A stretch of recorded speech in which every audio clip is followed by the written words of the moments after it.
হলো সব খবর, কম সময় সব খবর একসাথে। নিয়মিত আয়োজন জুড়ে নুসরাত বৃষ্টি সবাইকে স্বাগত জানাচ্ছি। রাষ্ট্রপতি লন্ডন থাকাকালে সাবেক প্রধানমন্ত্রী শেখ হাসিনার সাথে ফোনালাপের ঘটনার সত্যতা যাচাই ও তদন্ত করবে পররাষ্ট্র মন্ত্রণালয়, জানিয়েছে প্রতিমন্ত্রী শামা ওবায়দ ইসলাম। তিনি আরও জানান, ভারতে চলমান আন্দোলনের দিকে বাংলাদেশ নজর রাখছে, দ্রুতই দেশটির সংকট কেটে যাবে বলেও প্রত্যাশা করে ঢাকা। জানান, আগামী সপ্তাহে যুক্তরাষ্ট্রের দক্ষিণ ও মধ্য এশিয়া বিষয়ক বিশেষ দূত সার্জিও গোরের ঢাকা সফরে দ্বিপাক্ষিক সম্পর্ক আরও জোরদার হবে। আর সেপ্টেম্বরে ব্রিক্স শীর্ষ সম্মেলনে প্রধানমন্ত্রী তারেক রহমানকে ভারত সরকার আমন্ত্রণ জানিয়েছে বলেও জানান শামা ওবায়দ। দেশজুড়ে আলোচনায় রাষ্ট্রপতি শাহাবুদ্দিনের পদত্যাগ ইস্যু। গোয়েন্দা প্রতিবেদন বলছে, গেল মে মাসে চিকিৎসার জন্য লন্ডন অবস্থানকালে দিল্লিতে থাকা ক্ষমতাচ্যুত প্রধানমন্ত্রী শেখ হাসিনার সাথে ফোনে কথা বলেন তিনি। সেই ফোনালাপের সাথে রয়টার্সকে দেয়া সাক্ষাৎকারে ডিসেম্বরে শেখ হাসিনার দেশে ফেরার ঘোষণার সম্পর্ক আছে কিনা তাও রাজনীতির আলোচনার খোরাক। সেই সফর দেখভাল করা পররাষ্ট্র মন্ত্রণালয়ের প্রোটোকল শাখা কিংবা লন্ডনের বাংলাদেশ দূতাবাস এ ঘটনায় জড়িত কিনা উঠেছে সে প্রশ্নও। ডেফিনেট কোনো খবর পররাষ্ট্র মন্ত্রণালয়ে আমরা পাইনি এই ব্যাপারে। যদি সেটা সত্যি হয়ে থাকে, অবশ্যই পররাষ্ট্র মন্ত্রণালয় সেটা তদন্ত করবে, সরকারও সেটা তদন্ত করবে। সেপ্টেম্বরে দিল্লিতে হতে যাচ্ছে ক্ষমতাধর জোট ব্রিক্সের শীর্ষ সম্মেলন। বহুপাক্ষিক সেই আয়োজনে পর্যবেক্ষক হিসেবে বাংলাদেশের প্রধানমন্ত্রীকে আমন্ত্রণ পাঠিয়েছেন ভারতের প্রধানমন্ত্রী নরেন্দ্র মোদী। এতে অংশ নিলে সেটিই হবে প্রধানমন্ত্রীর প্রথম ভারত সফর।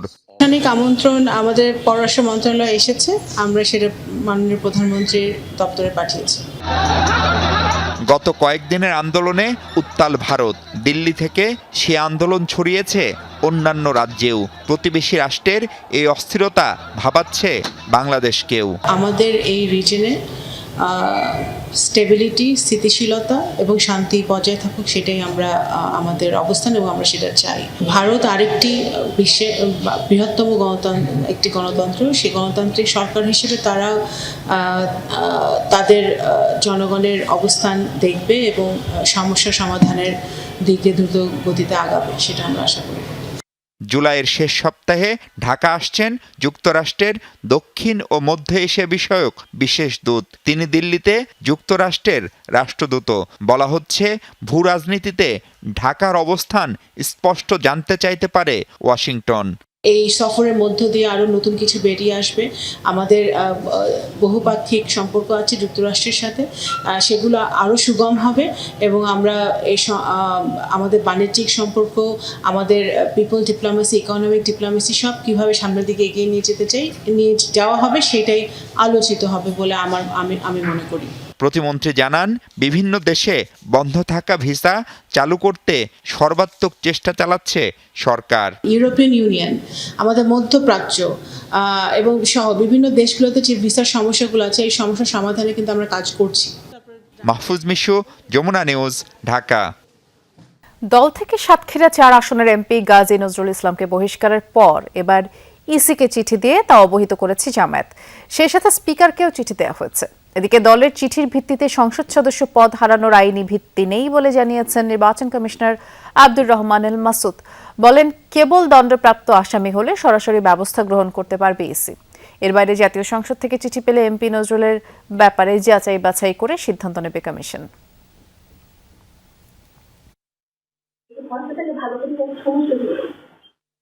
সম্প্রতি জামাত নেতা সাতক্ষীরা 4 আসনের সংসদ সদস্য গাজী নজরুল ইসলামের নারী কেলেঙ্কারির ভিডিও সামাজিক যোগাযোগ মাধ্যমে ছড়িয়ে পড়লে সমালোচনার ঝড় ওঠে। এমন পরিস্থিতিতে নৈতিক স্খলনজনিত কারণ দেখিয়ে বুধবার জামাতের পক্ষ থেকে গাজী নজরুল ইসলামকে বহিষ্কারের ঘোষণা আসে। তবে দলীয় বহিষ্কারের পর সাতক্ষীরা 4 আসনের এমপি পদ হারাবেন কি না তা নিয়ে দেখা দিয়েছে ধোঁয়াশা। বৃহস্পতিবার এ বিষয়ে জানতে চাইলে জবাব দেন নির্বাচন কমিশনার আব্দুর রহমান এল মাসুদ। সংবিধানের ৬৬(৪) অনুচ্ছেদ অনুযায়ী পার্লামেন্ট কর্তৃক নির্বাচন কমিশনের নিকট রেফার করতে হবে। রেফারেন্স পাওয়ার পর এ ব্যাপারে যথাযথ তদন্তপূর্বক তার সিদ্ধান্ত জানাবে। এই এক্সপানশন পদত্যাগের মধ্যে আসে কিনা এটা একটা বিশ্লেষণের বিষয়, কন্ট্রোভার্সিয়াল একটা বিষয়। যদি এই ধরনের কিছু আমাদের কাছে আসে তাহলে তখন আমরা এটার উপর আমাদের নির্বাচন কমিশন তার সিদ্ধান্ত জানাবে এবং সেই জিনিসটা আসতে হবে পার্লামেন্ট থেকে। কমিশনার মাসুদ জানান, নৈতিক স্খলনজনিত কারণে কোনো সংসদ সদস্য দল থেকে বহিষ্কৃত হলেও তার পদ বাতিলের এখতিয়ার নেই আইনে। জামাত ইসলামের চিঠির ভিত্তিতে এ বিষয়ে নির্বাচন কমিশনের কিছু করণীয় নাই। নৈতিক স্খলনজনিত একটা বিষয়, এটার জন্য তাকে সরাসরি উনি নির্বাচনে অযোগ্য হবেন না। এর আগে দলীয় শৃঙ্খলা ভঙ্গের অভিযোগে কিশোরগঞ্জ 2 আসনের সংসদ সদস্য অবসরপ্রাপ্ত মেজর আক্তারুজ্জামানকে বিএনপি থেকে বহিষ্কারের পর তার সংসদ সদস্য পদ বাতিল করেছিল ইসি। তানভীর মৌসুম, যমুনা নিউজ, ঢাকা। সাতক্ষীরা 4 আসন থেকে নির্বাচিত হয়ে সংসদে গেছেন 3 বার। বলেছেন উপকূলের মানুষের ভাগ্য বদলের কথা। নারীদের পর্দা করা, নীতি নৈতিকতার কথা বলা মানুষটির অন্তরালের খবর সামনে আসার পর নিজ এলাকার মানুষই লজ্জিত। জামায়াত থেকে বহিষ্কার হলেও এমপি পদ থেকে তাকে অপসারণের দাবিতে এখন আন্দোলন চলছে। সাতক্ষীরার উপকূলীয় জনপদ গাবুরার বাসিন্দা গাজী নজরুল ইসলাম 1991, 2001 ও 2026 সালে সাতক্ষীরা 4 আসন থেকে নির্বাচিত এই সংসদ সদস্য ছিলেন জামায়াতের কেন্দ্রীয় মজলিসে সুরার সদস্য। সম্মানিত মা ও বোনেরা, আসসালামু আলাইকুম রহমতুল্লাহ। নারী কেলেঙ্কারিতে জড়িয়ে এরই মধ্যে খুইছেন দলের পদ। একজন বয়স্ক রাজনীতিবিদের এমন কাণ্ডে লজ্জিত এলাকাবাসীও। উনি যে কার্যকলাপটা করেছেন তাতে করে আমাদের ঘৃণা হয় যে উনি যে সংসদে না যেতে পারেন। খুব একটা গর্ব ছিল যে গাবুরার ছেলে এমপি শ্যামনগর সাতক্ষীরা 4-এর, কিন্তু এমন এক পরিস্থিতি, এমন এক কার্যক্রম কাজ হয়ে গেছে যা ধারণার বাইরে, কল্পনা করা যায় না। আচরণ কোনো দিকে খারাপ মনে করিনি, কিন্তু এ দাঁড়িয়ে এক্ষুনি দেখতে তার কার্যকলাপ খুবই খারাপ, তার জন্য আমরা খুব দুঃখিত। গেল সোমবার রাতে সামাজিক যোগাযোগ মাধ্যমে ছড়িয়ে পড়ে এক নারীর সাথে গাজী নজরুলের অন্তরঙ্গ ভিডিও। দল থেকে বহিষ্কার করলেও এমপি পদ থেকে তাকে অপসারণের দাবিতে নির্বাচনী আসনে চলছে লাগাতার বিক্ষোভ সমাবেশ। 18 বছর মেয়ে নিয়ে যে একের পর এক বিবৃতি দিয়েছে, কখনো বলেছে ক্ষমা চেয়েছে, কখনো বলেছে আমার বিবাহিত স্ত্রী। মূলত তারই প্রতিবাদে আজকে আমরা এখানে সমাবেশ। 70 বছরের বড় যদি 16 বছরের একটি নারী নিয়ে ধরা খায়, তাহলে উনি 71 সালে ওই মুক্তিযোদ্ধার মাঠে কি যুদ্ধের ভূমিকায় ছিল, নাকি 2 লক্ষ মা বোনের সম্ভ্রম নেবার ভূমিকায় ছিল? বহিষ্কারের পর নিজ দলের সমর্থকরাও বিচার চান এই এমপির। ইসলামী দল আল্লাহর কোরআন মানে, আল্লাহর কোরআন অমান্য করলে তার ঠিক ইসলামী কায়দায় শাস্তি হোক। এই অপরাধের সুষ্ঠু তদন্ত হবে এবং বিচার হোক, এমপি থেকে তাকে বাতিল করা হোক। ঘটনার পর থেকে লোকচক্ষুর আড়ালে জামাত এমপি গাজী নজরুল। এরই মাঝে নতুন করে সামাজিক যোগাযোগ মাধ্যমে ছড়িয়েছে তার আরেকটি ভিডিও।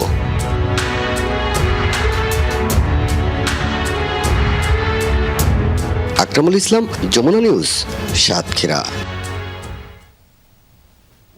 এবার মানবতাবিরোধী অপরাধের মামলায় গ্রেফতার দেখানো হয়েছে প্রয়াত রাষ্ট্রপতি জিয়াউর রহমান হত্যায় জড়িত অবসরপ্রাপ্ত সেনা কর্মকর্তা মুজাফফর হোসেনকে। একই সাথে 2 দিনের জিজ্ঞাসাবাদ করারও অনুমতি পেয়েছে তদন্ত সংস্থা। চিফ প্রসিকিউটর জানান, 16 বছর ধরে সংগঠিত করা মানবতাবিরোধী অপরাধের তদন্ত চলছে। সেনা হেফাজত থেকে বৃহস্পতিবার প্রয়াত রাষ্ট্রপতি জিয়াউর রহমান হত্যায় জড়িত মুজাফফর হোসেনকে নেওয়া হয় আন্তর্জাতিক অপরাধ ট্রাইব্যুনালে। তার বিরুদ্ধে বিগত 16 বছরের বিভিন্ন মানবতাবিরোধী অপরাধের অভিযোগ খতিয়ে দেখছে তদন্ত সংস্থা। এবার এই মামলায় প্রসিকিউশনের আবেদনে মুজাফফরকে গ্রেফতার দেখালো ট্রাইব্যুনাল।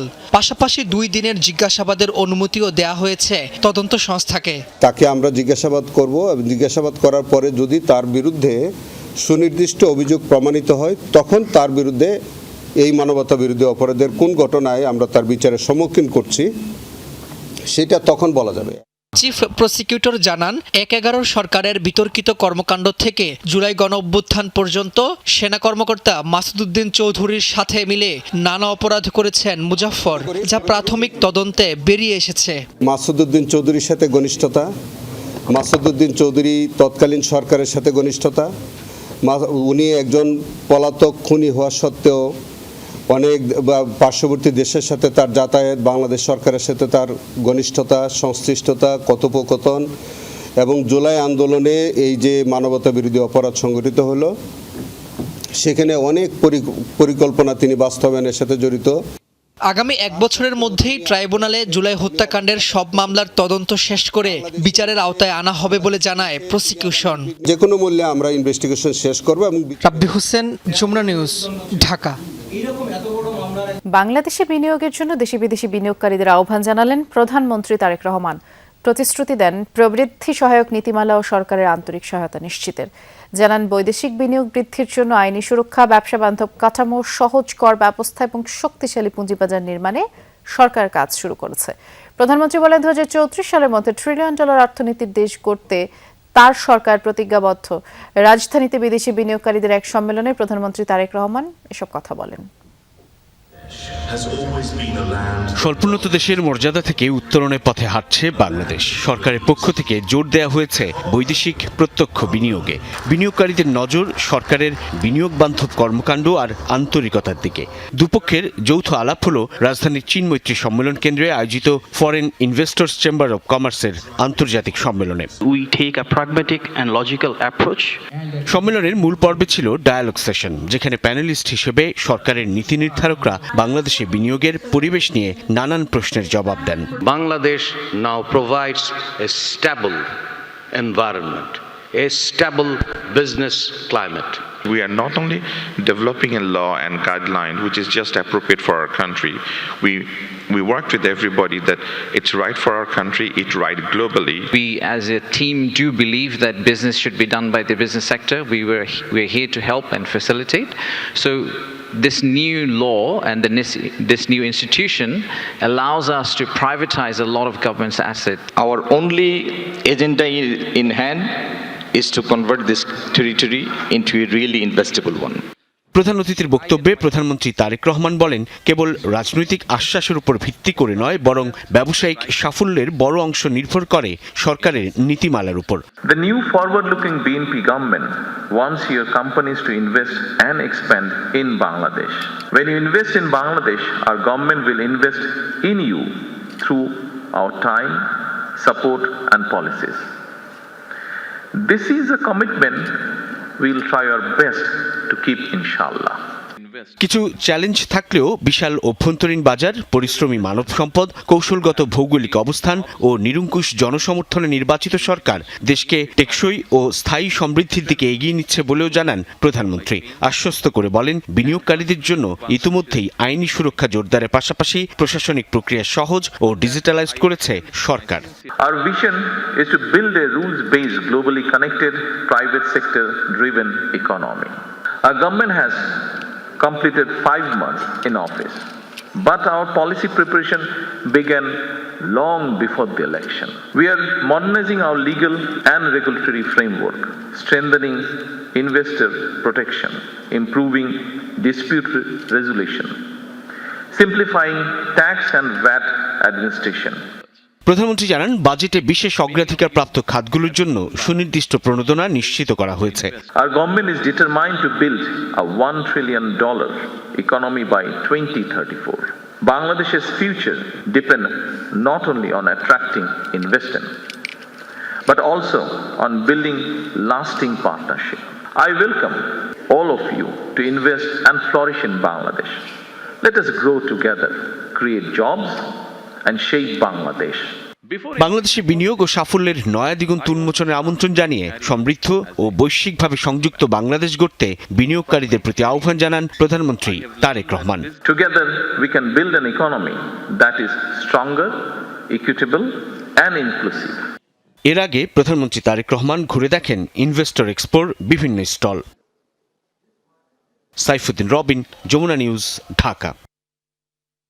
ভারতের শিক্ষার্থীদের আন্দোলনে ক্রমেই মানুষের ঢল বাড়ছে। যন্তর মন্তরে ইন্টারনেট ও বিদ্যুৎ সংযোগ বন্ধের অভিযোগ উঠেছে সরকারের বিরুদ্ধে। বুধবার রাতে পুলিশ ও আন্দোলনকারীদের মধ্যে দফায় দফায় সংঘর্ষ হয়েছে। পুলিশের লাঠিচার্জ ও টিয়ার গ্যাস নিক্ষেপের জবাবে পাথর ছোড়ার অভিযোগ উঠেছে শিক্ষার্থীদের বিরুদ্ধে। যদিও বিক্ষোভকারীদের দাবি, নিজেরাই পাথর ছুঁড়ে আন্দোলনকে প্রশ্নবিদ্ধ করার চেষ্টা করছে বিজেপি। রাজধানীর পার্লামেন্ট চত্বরে আজও বিক্ষোভ করেছে বিরোধী দল কংগ্রেস।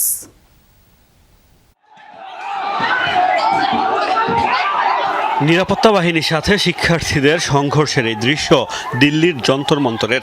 বৃষ্টি উপেক্ষা করেই দিনভর শান্তিপূর্ণ অবস্থান শেষে বুধবার রাতে হঠাৎ উত্তেজনা। পুলিশের বিরুদ্ধে লাঠিচার্জ ও টিয়ার গ্যাস ছোড়ার অভিযোগ তুলে পাল্টা হামলা চালায় বিক্ষোভকারীরা।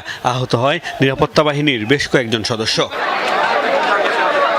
হামলার অভিযোগ অস্বীকার করে আন্দোলনকারীদের দাবি, পুলিশ ও বিজেপি কর্মীরা পাথর ছুঁড়ে তাদের উপর দায় চাপানোর চেষ্টা চালাচ্ছে। বাইরে থেকে লোক পাঠিয়ে ইচ্ছাকৃতভাবে এই বিক্ষোভকে প্রশ্নবিদ্ধ করার চেষ্টা চলছে। আন্দোলন জোরদার হওয়ায় মানুষকে উস্কানি দেওয়ার জন্য বিজেপি বাইরে থেকে গুন্ডা পাঠাচ্ছে। পুলিশ এখানে ট্রাক ভর্তি পাথর নিয়ে আসে, তারপর বিজেপির গুন্ডারা পাথর ছড়ে আমাদের বদনাম করার জন্য। এর আগে সরকারের বিরুদ্ধে যন্তর মন্তর সহ আশপাশের এলাকায় ইন্টারনেট সেবা ও বিদ্যুৎ সংযোগ বন্ধের অভিযোগ তোলে আন্দোলনকারীরা। বৃহস্পতিবারও যন্তর মন্তর অবস্থান ধরে রেখেছে বিক্ষোভকারীরা। ক্রমেই বড় হচ্ছে আন্দোলন, বাড়ছে সর্বস্তরের মানুষের অংশগ্রহণ। এমন পরিস্থিতিতে দ্বিতীয় দিনের মতো দিল্লির 16টি মেট্রো স্টেশন বন্ধ করে রেখেছে কর্তৃপক্ষ। ককরোচ জনতা পার্টি জানিয়েছে, শিক্ষামন্ত্রীর পদত্যাগ, সোমবারের হামলায় জড়িত পুলিশ সদস্যদের বিচারসহ 4 দাবি পূরণ না হওয়া পর্যন্ত আন্দোলন চলবে। শিক্ষার্থীদের আন্দোলনে সমর্থন দিয়ে পার্লামেন্ট চত্বরে বিক্ষোভ করেছে কংগ্রেস সহ বিরোধীরা। একই সময়ে সেখানে পাল্টা অবস্থান নেয় বিজেপির এমপিরাও। দিল্লি ছাড়াও বিক্ষোভ ছড়িয়েছে অন্তত 7 রাজ্যে। ছাত্র পুলিশের সংঘর্ষের জেরে 6 আগস্ট পর্যন্ত মহারাষ্ট্রের মুম্বাইয়ে আরোপ করা হয়েছে নিষেধাজ্ঞা, যার আওতায় শহরটিতে 5 জনের বেশি মানুষের জমায়েত নিষিদ্ধ। মোস্তফা মাহমুদ, যমুনা নিউজ। ভারতে চলমান শিক্ষার্থীদের বিক্ষোভে সমর্থন জানিয়েছেন এক ঝাঁক তারকা, আর এর মধ্যে সবচেয়ে বড় নাম বলিউডের ভাইজান সালমান খান। প্রকাশ্যে বিক্ষোভে যোগ দিয়ে সংহতি প্রকাশ করেছেন ইমরান খান, হুমা কুরেশি, আয়েশা খান, প্রকাশ রাজের মতো খ্যাতনামা অভিনেতা অভিনেত্রীরা। ভিডিও বার্তাতেও অনেকে পক্ষ নিয়েছেন শিক্ষার্থীদের। এছাড়াও জনপ্রিয় ও পরিচিত বহু সেলিব্রিটি আর ইউটিউবারও অংশ নিচ্ছেন শিক্ষার্থীদের আন্দোলনে। সপ্তাহখানেক ধরে দিল্লির যন্তর মন্তরে চলছে শিক্ষার্থীদের বিক্ষোভ। শিক্ষামন্ত্রীর পদত্যাগ সহ শিক্ষা ব্যবস্থার সংস্কারের দাবিতে অবস্থান ধরে রেখেছে ছাত্র জনতা। প্রথম দিকে তেমন সাড়া না থাকলেও ধীরে ধীরে এই আন্দোলনে যুক্ত হতে শুরু করেছেন ভারতের আলোচিত তারকারা। বলিউড তারকাদের নীরবতা ভেঙে শিক্ষার্থীদের পাশে থাকার ঘোষণা দিয়েছেন সালমান খান। বুধবার রাতে সামাজিক মাধ্যমে দেয়া এক পোস্টে আন্দোলনরত শিক্ষার্থীদের সাহস ও ধৈর্যের প্রশংসা করেন তিনি। আন্দোলনকে রাজনৈতিক স্বার্থে ব্যবহার না করার আহ্বানও জানান সালমান। এদিকে আন্দোলনের সহিংসতার ঘটনায় বেশিরভাগ বলিউড তারকাদের নীরবতাকে ইঙ্গিত করে মন্তব্য করেন প্রবীণ অভিনেতা নাসিরুদ্দিন শাহ। সমালোচনা করেন প্রধানমন্ত্রী নরেন্দ্র মোদীরও। আমি আন্দোলনরত শিক্ষার্থীদের পাশে দাঁড়াচ্ছি। এটি আমার ভালোবাসার ভারত নয়। আমি মোদীকে গুরুত্বের সাথে নিই না। আমি মোটেও অবাক নই। সে কখনো কথা বলে না, কখনো নিজের দায় স্বীকার করে না, যেন সে ঐশ্বরিক। কিছু কিছু বলিউড তারকা সরাসরি যোগ দিয়েছেন শিক্ষার্থীদের বিক্ষোভে। এর মধ্যে ইমরান খান, প্রকাশ রাজ, শাবানা আজমি, হুমা কুরেশি অন্যতম। আন্দোলনে অংশ নিতে গিয়ে পুলিশের হাতে আটক হন আরেক তরুণ অভিনেত্রী আয়েশা খান। পরে অবশ্য তাকে ছেড়ে দেওয়া হয়। খ্যাতনামা ইউটিউবার ফিজিক্সওয়ালা সহ আরো কয়েকজন সেলিব্রিটিও যুক্ত হন বিক্ষোভে। ভারতের শিক্ষার্থীরা ইতিহাস তৈরি করেছে। তাদের পুরো শিক্ষা ব্যবস্থার উপর ক্ষোভ। শুধু প্রশ্নভাষের বিষয় নয়, এই বাচ্চাদের লাঠিপেটা করা হয়েছে, পুলিশ মেরেছে, গুন্ডারা মেরেছে। সরকার কেন তাদের সাথে কথা বলে না? এদিকে সশরীরে না পারলেও সোশ্যাল মিডিয়ায় শিক্ষার্থীদের পাশে দাঁড়িয়েছেন অন্যান্য তারকারা। শিক্ষার্থীদের উপর হওয়া অন্যায়ের বিরুদ্ধে বিচার চেয়ে ইনস্টাগ্রামে পোস্ট দেন গায়িকা নেহা কক্কর। বিক্ষোভকারীদের পক্ষ নিতে দেখা গেছে আরেক আলোচিত ইউটিউবার সময় রেনাকেও। এছাড়াও পঞ্চায়েত খ্যাত অভিনেতা রঘুবীর যাদব দিয়েছেন ভিডিও বার্তা। बेरहमी से बेदर्दी से मारा पीटा गया है। তারকা আর রাজনীতিবিদ ছাড়াও শিক্ষার্থীদের চলমান বিক্ষোভে সামিল হয়েছেন ভারতের বহু মানবাধিকার কর্মী ও অ্যাক্টিভিস্ট। অনিক রহমান, যমুনা নিউজ। গ্রাম পর্যায়ে কোনো নাগরিক যাতে বিনা চিকিৎসায় মারা না যায়, আগামী বাংলাদেশে তাই গুরুত্ব পাবে বলে মন্তব্য করেছেন জিয়াউর রহমান ফাউন্ডেশনের সহসভাপতি ডাক্তার জুবাইদা রহমান। সকালে হলি ফ্যামিলি রেড ক্রিসেন্ট হাসপাতালে বার্ষিক সাংস্কৃতিক প্রতিযোগিতা ও কৃতি শিক্ষার্থী সংবর্ধনা অনুষ্ঠানে এ কথা বলেন তিনি। এ সময় দেশের চিকিৎসা ব্যবস্থা নানা দুর্বলতাও তুলে ধরেন ডাক্তার জুবাইদা রহমান। প্রায় 3 দশক আগে যে হাসপাতালে মাতৃত্বের স্বাদ পেয়েছিলেন সেখানে এবার প্রধান অতিথি হিসেবে এলেন ডাক্তার জুবাইদা রহমান। কৃতি শিক্ষার্থী সংবর্ধনা, তাই আয়োজনের বেশিরভাগ বক্তাই তুলে ধরেন হোলি ফ্যামিলি হাসপাতালের দীর্ঘ ঐতিহ্য আর মাঝের কয়েক বছরের অনিয়ম দুর্নীতির ফিরিস্তি। ছিল নবীন প্রবীণের মিশেলে ভবিষ্যৎ বাংলাদেশ বিনির্মাণের প্রত্যয়। রোগীর কাছে ডাক্তারের যেতে হবে, ছাত্র 5th ইয়ারের যেতে হবে, 4th ইয়ারের যেতে হবে, তাহলে আপনি ভালো শিক্ষা পাবেন। এখন রোগীর গায়ে হাত না দিয়ে ডাক্তার হলে তো হবে না। প্রধান অতিথির বক্তব্যে ডাক্তার জুবাইদা রহমান বলেন, চিকিৎসাবিদ্যার কঠিন রুটিন বাঁধা জীবনের পাশাপাশি শিক্ষার্থীদের সাংস্কৃতিক যে সুপ্ত প্রতিভা তা ভবিষ্যৎ বাংলাদেশে কাজে লাগাতে হবে। বাংলাদেশে চিকিৎসক ও রোগীর অনুপাত 0.83 বনাম 1000, অর্থাৎ প্রতি একজন ডাক্তারকে দেখতে হয় 1200 থেকে 18 জন অসুস্থ দেশবাসীকে। গ্রামাঞ্চলে এই অনুপাত আরো ভিন্নতর। এই পরিস্থিতি হয়তো পরিবর্তন সম্ভব যদি আমরা শিক্ষা জীবন থেকেই দেশ সেবার সংকল্পে দৃঢ়ভাবে প্রতিজ্ঞাবদ্ধ হই। ডাক্তার জুবাইদা বলেন, চিকিৎসা আর দারিদ্র্যের টানাটানিতে হাঁপিয়ে উঠেছে গ্রামের মানুষ, তাই আগামীর বাংলাদেশে সেসব প্রান্তিক মানুষের চিকিৎসা সেবা নিশ্চিতে জোর দেন তিনি। আমাদের দেশে গ্রামাঞ্চলে চিকিৎসকের অভাবে গ্রামবাসীরা সঠিক সময়ে চিকিৎসা থেকে বঞ্চিত হন, কিন্তু দেশবাসীকে সেবার লক্ষ্য নিয়ে এগিয়ে গেলে নিশ্চয়ই এই সমস্যারও সমাধান আছে। আগামীর বাংলাদেশে যেন কোনো রোগাক্রান্ত গ্রামবাসী চিকিৎসার অভাবে প্রাণ না হারায়, কোনো অন্তঃসত্ত্বা মা কে যেন আমরা না হারাই, কোনো নবজাতক যেন তার মায়ের কোল খালি করে চলে না যায়। পরে কৃতি শিক্ষার্থীদের হাতে পুরস্কার তুলে দেন অতিথিরা। একই সাথে রিয়াজ রায়হান, যমুনা নিউজ, ঢাকা। কোটি কোটি ডলারের গোপন লেনদেন আর মার্কিন গোয়েন্দাদের হানা নিয়ে তোলপাড় ফুটবল বিশ্ব। গণমাধ্যমের খবর এসেছে, নিউ ইয়র্কের জন এফ কেনেডি বিমানবন্দরে একজোটিকা অভিযান চালিয়ে জব্দ করা হয়েছে এএফএ প্রধান ক্লদিও তাপিয়া, অন্যান্য শীর্ষকর্তাদের মোবাইল ও ইলেকট্রনিক ডিভাইস। দেয়া হয়েছে আইনি নোটিশও। তবে সব দাবিকে সম্পূর্ণ ভিত্তিহীন ও ভুয়া বলে উড়িয়ে দিয়েছে এএফএ। স্পেনের হাতে বিশ্বকাপ ওঠার মাধ্যমে শেষ হয়েছে 23তম আসরের। মাঠের লড়াই শেষ হলেও এখনও চলছে মাঠের বাইরের লড়াই। আর্জেন্টিনার বিশ্বকাপ জয়ী ফুটবলের আড়ালে লুকিয়ে আছে কোটি কোটি ডলারের আর্থিক জালিয়াতি। এমন গুঞ্জনে তোলপাড় ফুটবল বিশ্ব। সরাসরি তলবে যুক্তরাষ্ট্রের এফবিআই। আন্তর্জাতিক সংবাদ মাধ্যম মার্কা থেকে শুরু করে আর্জেন্টাইন মিডিয়া ইনফোবে ও ক্লারিনের এক খবরে ঝড় বইছে ফুটবল বিশ্বে। অভিযোগ উঠেছে, নিউ ইয়র্কের জন এফ কেনেডি বিমানবন্দরে এক ঝটকা অভিযান চালায় মার্কিন গোয়েন্দা সংস্থা এফবিআই। অভিযোগের তীর খোদ এএফএ প্রধান ক্লদিও তাপিয়া এবং অন্যান্য শীর্ষ কর্মকর্তাদের দিকে। দাবি করা হয় তাদের মোবাইল ও ইলেকট্রনিক ডিভাইস বাজেয়াপ্ত করেছে মার্কিন এজেন্টরা। শুধু তাই নয়, দেয়া হয়েছে ফ্লোরিডার সাউদার্ন ডিস্ট্রিক্ট কোর্টে তাদের হাজির হওয়ার নোটিশও। কিন্তু কেন এই এফবিআইয়ের হস্তক্ষেপ? নেপথ্যে রয়েছে ফ্লোরিডায় নিবন্ধিত বিতর্কিত প্রতিষ্ঠান ট্যুর প্রডেন্টার। প্রীতি ম্যাচ, স্পন্সরশিপ আর টিভি সত্ত্ব বিক্রির নামে কোটি কোটি ডলার নাকি জমা হয়েছে মায়ামির গোপন ব্যাংক অ্যাকাউন্টে, অথচ সেই হিসেব নেই এএফের নথিপত্রে। তবে এই খবর ছড়িয়ে পড়তেই জ্বলে উঠেছে এএফএ। সব দাবিকে সম্পূর্ণ ভিত্তিহীন ও ভুয়া বলে উড়িয়ে দিয়েছে তারা। ফেডারেশনের পরিষ্কার বার্তা, সভাপতি তাপিয়া কিংবা কোষাধ্যক্ষের কোনো ফোন জব্দ করা হয়নি, এমনকি কোনো আইনি নোটিশও আসেনি তাদের কাছে। তবে নোটিশ দেওয়া হয়েছে এক তৃতীয় পক্ষকে। এএফের দাবি, মিথ্যা তথ্য ছড়িয়ে তাদের সম্মানহানি করা হচ্ছে এবং এর বিরুদ্ধে কড়া আইনি ব্যবস্থা নেওয়া হবে। মাঠের বাইরে এই হাই ভোল্টেজ ড্রামা এখন বিশ্ব ফুটবলের সবচেয়ে বড় টক অফ দ্য টাউন।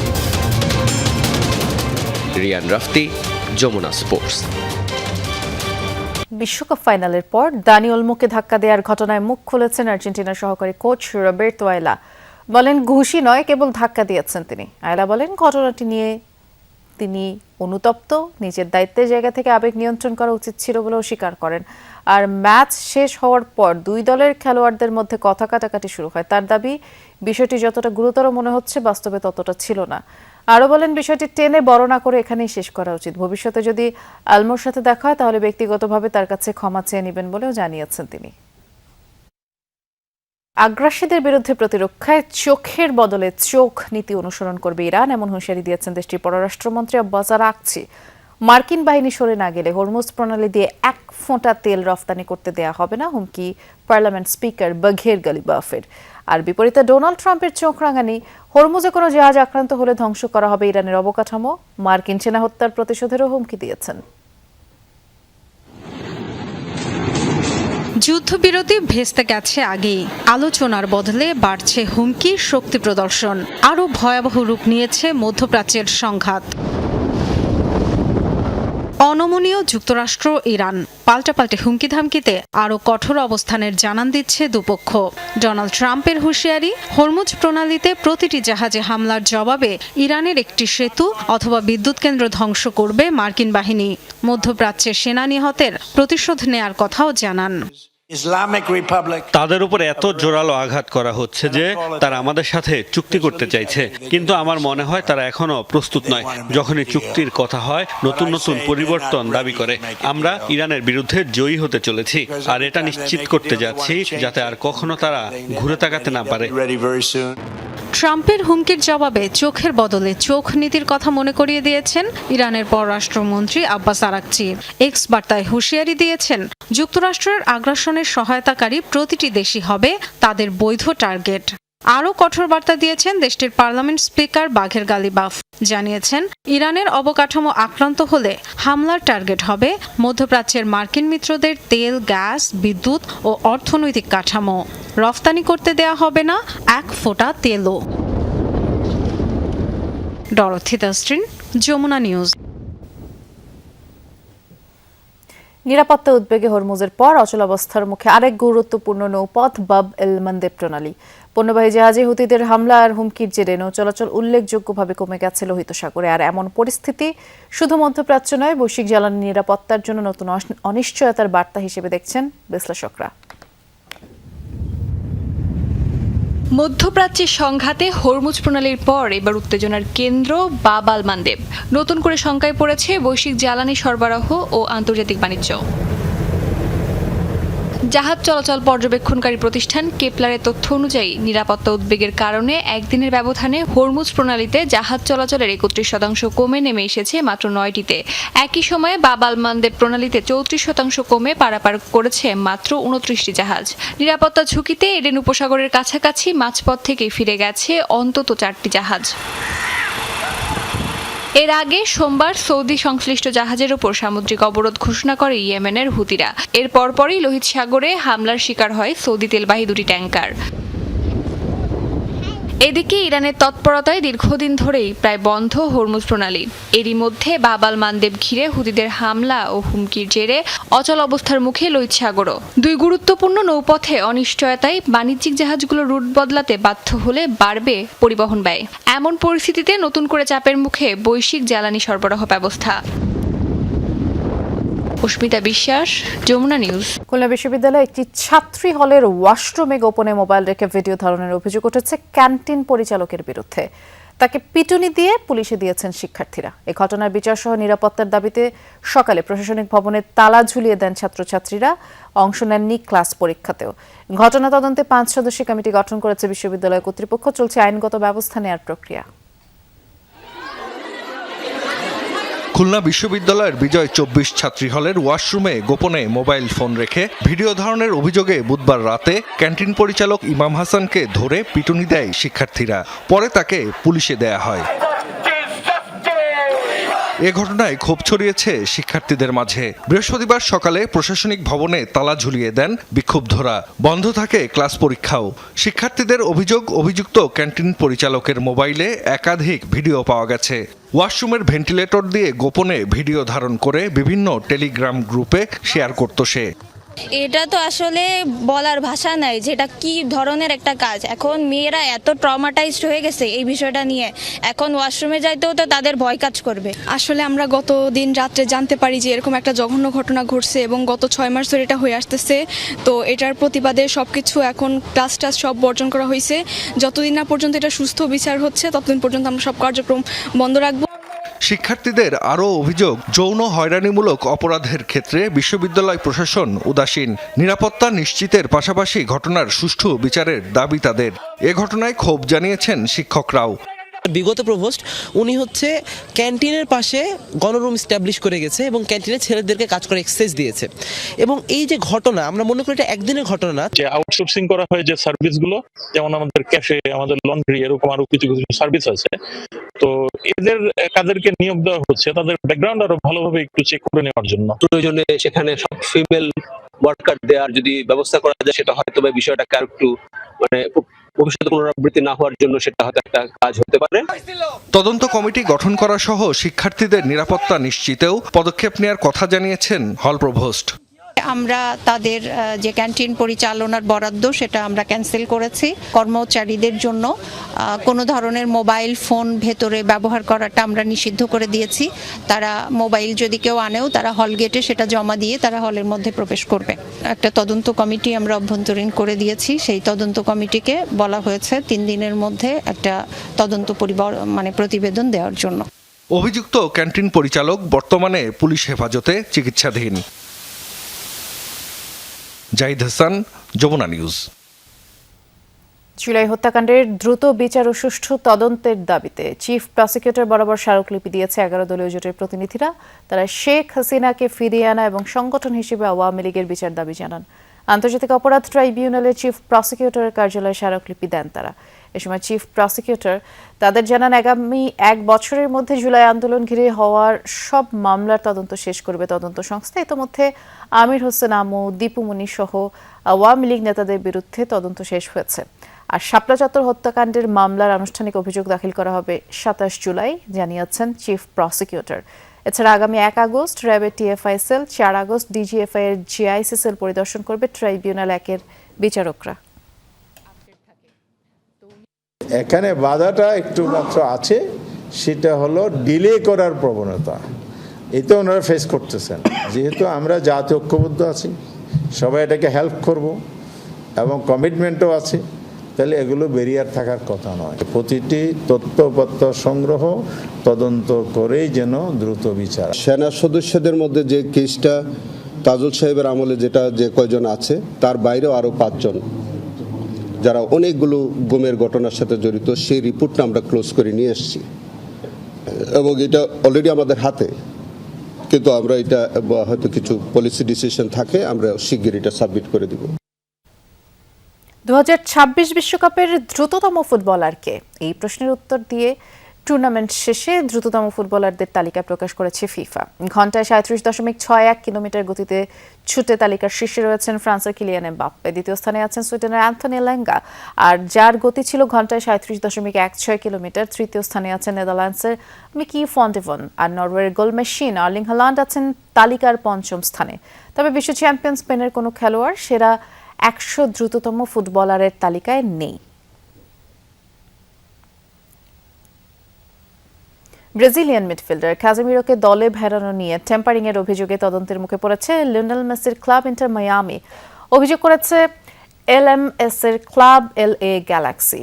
আর অভিযোগ অনুযায়ী গ্যালাক্সির ডিসকভারি প্রায়োরিটি থাকা সত্ত্বেও নিয়ম না মেনে কাজিমিরোর সঙ্গে যোগাযোগ করে ইন্টার মায়ামি। যদিও পরে 2 ক্লাব সমঝোতায় পৌঁছায় এবং 2027 সাল পর্যন্ত কাজিমিরোর সঙ্গে চুক্তি করে মায়ামি।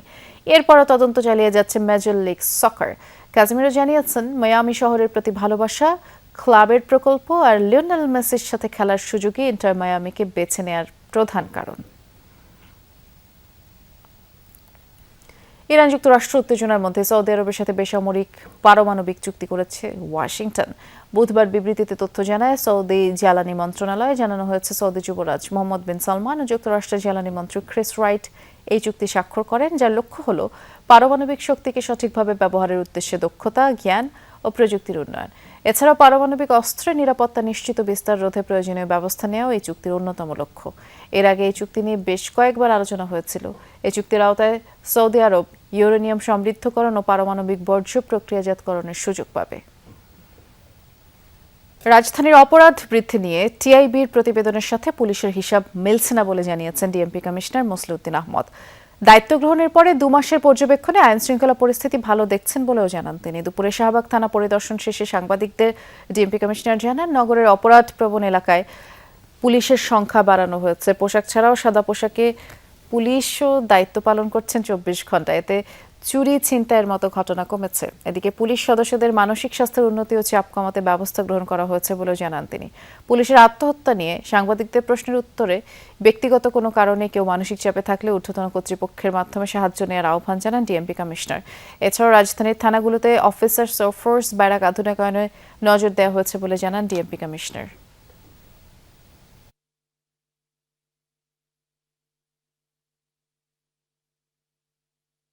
ঢাকা মহানগরীতে আইন শৃঙ্খলা বা চুরি ছিনতাই বেড়েছে, কিন্তু আসলে আপনার কথার সাথে আমাদের পরিসংখ্যানের বা আমার যে প্র্যাকটিক্যাল যে স্ট্যাটিস্টিক্স সেটার সাথে মিল পাচ্ছি না।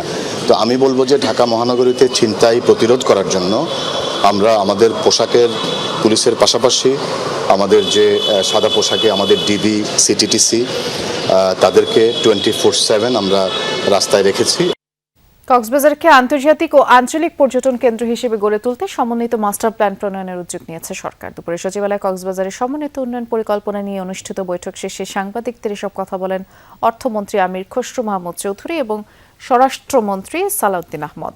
এ সময় অর্থমন্ত্রী বলেন, উপকূলীয় এলাকায় উন্নয়ন কার্যক্রমে দীর্ঘদিনের 50 মিটার ও 500 মিটারের বিধিনিষেধ পুনর্বিবেচনার উদ্যোগ নেওয়া হয়েছে। যেখানে পর্যটন উন্নয়ন হবে সেখানে হোটেল, মোটেল, রিসোর্ট, বিনোদন কেন্দ্র গড়ে তোলা হবে। এদিকে বৈঠকের বিষয়ে স্বরাষ্ট্রমন্ত্রী সালাউদ্দিন আহমদ বলেন, কক্সবাজারের সমন্বিত উন্নয়ন পরিকল্পনা বাস্তবায়নের দায়িত্ব অর্থমন্ত্রীকে দেওয়া হয়েছে। এই লক্ষ্যে একটি সমন্বিত মাস্টার প্ল্যান প্রণয়ন করা হবে। হচ্ছে কক্সবাজারকে একটি পর্যটন হাব, রিজিওনাল এবং ইন্টারন্যাশনাল হাব হিসেবে এবং ক্ষেত্রমতে কমার্শিয়াল হাব হিসেবে পরিণত করা এবং পরিবেশ বান্ধব ইকো ট্যুরিজমের এলাকা নির্ধারণ করা। এখানে ট্রেন সার্ভিস শুরু হয়ে গেছে। এখানে ইনশাআল্লাহ 4 লেন আবার 2টা মিলে 6 লেন করে হবে। আপনার রোড যাচ্ছে চিটাগং থেকে এবং এটাকে আমরা পুরো রিজিওনাল একটা পর্যটনের হাব করতে চাই।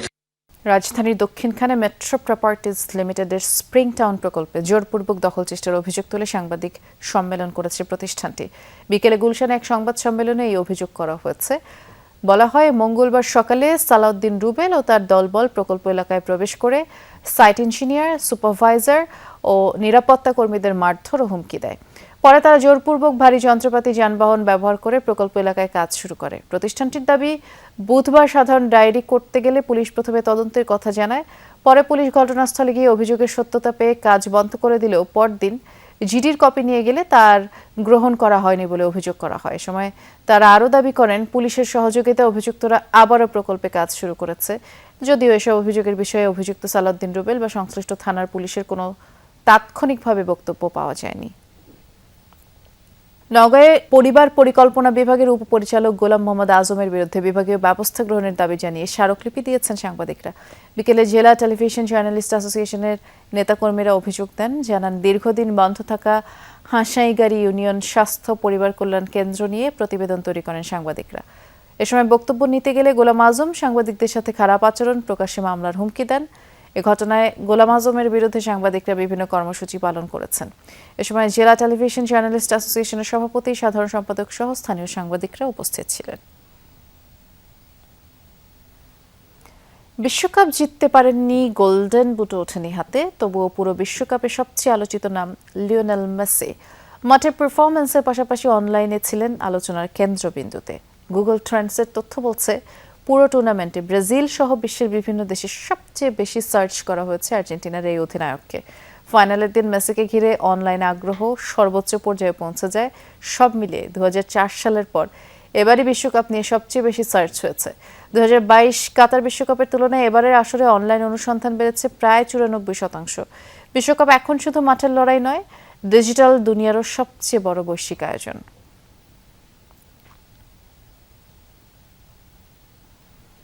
প্রায় 17 বছর পর আবার ঐতিহাসিক লর্ডসে টেস্ট খেলতে যাচ্ছে বাংলাদেশ। আগামী বছরের 28 মে শুরু হবে ইংল্যান্ড সফরের টাইগারদের একমাত্র টেস্টটি। বৃহস্পতিবার বাংলাদেশ পুরুষ ও নারী দলের ইংল্যান্ড সফরের পূর্ণসূচি প্রকাশ করেছে England and Wales cricket board ECB. সূচি অনুযায়ী নাজমুল হোসেন শান্ত, লিটন কুমার দাসরা 28 মে থেকে একজন পর্যন্ত লর্ডসের একটিমাত্র টেস্ট ম্যাচ খেলবে। এর আগে 2005 ও 2010 সালে এই ভেন্যুতেই দুটি টেস্ট খেলেছিল বাংলাদেশ। দীর্ঘ বিরতির পর ক্রিকেটের মক্কা খ্যাত লর্ডসে ফের টেস্ট খেলতে নামবেন টাইগাররা। ভারতের আসামে ভয়াবহ বন্যায় প্রাণ হারিয়েছেন আরও 31 জন, শতাধিক নিখোঁজ। এ নিয়ে চলতি মৌসুমে মৃতের সংখ্যা বেড়ে দাঁড়িয়েছে 50 জনে। পানিবন্দী 16 জেলার 8 লাখ মানুষ। বুধবার নতুন করে প্লাবিত হয় রাজ্যটি। নাগাল্যান্ডের সীমান্তবর্তী 3টি জেলা। টানা বৃষ্টিতে মাইলের পর মাইল তলিয়ে গেছে, ডুবেছে রাস্তাঘাট, ঘরবাড়ি। কেবল শিবসাগর জেলাতেই পানিতে ডুবে 2 শিশুসহ 20 জন মারা গেছে। ক্ষতিগ্রস্তদের 4 লাখ টাকা এককালীন আর্থিক সহায়তা দেওয়া হবে বলে জানিয়েছে কর্তৃপক্ষ। আর এই ছিল আজকের সব খবরের সব আপডেট। সাথে থাকার জন্য ধন্যবাদ। নিরাপদে থাকবেন।